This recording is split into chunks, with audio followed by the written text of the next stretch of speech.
শ্রী শ্রী মা জয়রামবাটিতে অবস্থান করছেন। কলকাতা থেকে দুই গৃহীভক্ত এসে শ্রী শ্রী মাকে প্রণাম করলেন। তারা খাওয়া দাওয়ার বিধিনিষেধ বিষয়ে জিজ্ঞাসাবাদ করলেন। শ্রী শ্রী মা, আদ্য শ্রাদ্ধের অন্ন খেতে নেই, ভক্তির বড় হানি হয়, বরং অন্য শ্রাদ্ধের অন্ন খাবে, তবু আদ্য শ্রাদ্ধের অন্ন নয়।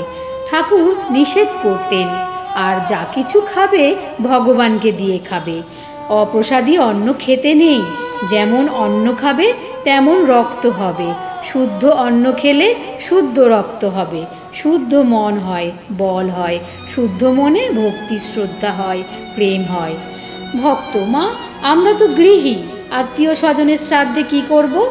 শ্রাদ্ধে গিয়ে কাজকর্ম করবে, খাটবে, যেন তারা কিছু মনে করতে না পারে।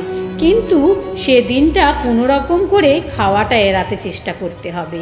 নেহাত না পারলে শ্রাদ্ধে বিষ্ণু বা দেবতাদিগকে যা নিবেদন হয় তাই গ্রহণ করবে।